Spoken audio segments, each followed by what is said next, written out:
Welcome to the road to 1 million US dollars. Let's get right into the Bitcoin chart for today, starting on the 1 day time frame for Bitcoin, because notice how right now we are at this critical ascending trend line in the Bitcoin price.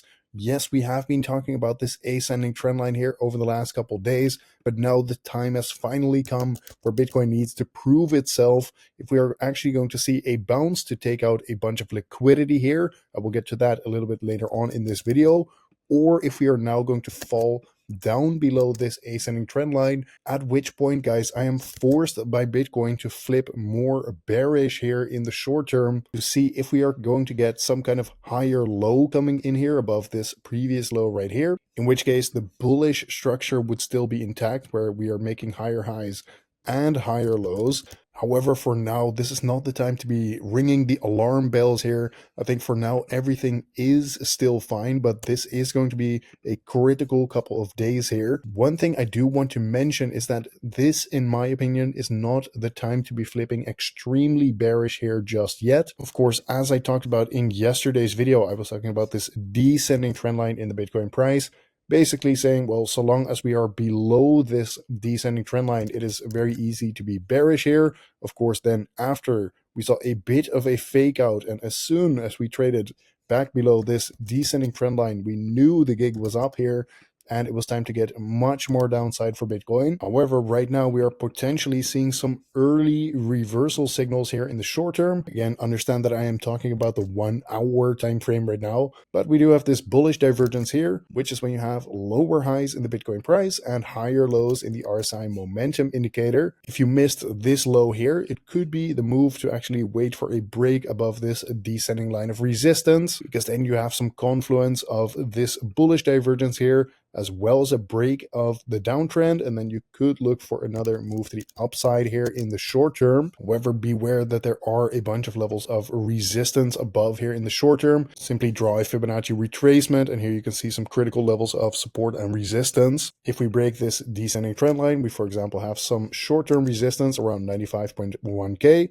95.7K, and then the most important level of resistance is this Fibonacci golden pocket sitting between 96.2 and 96.3K. So for now, the outlook is quite simple. We have to be bearish here in the short term on this 1 hour time frame, so long as we are trading below this descending trend line.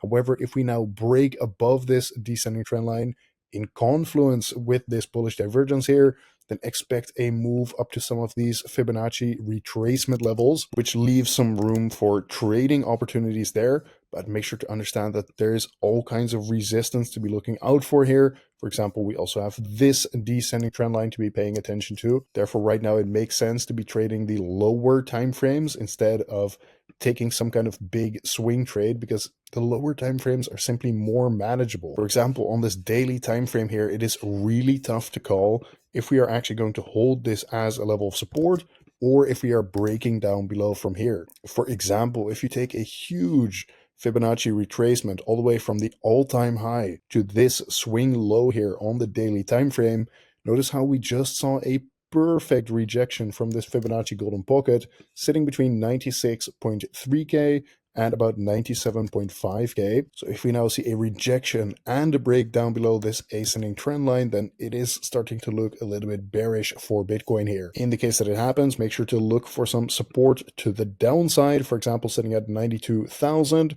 all the way down to 90K.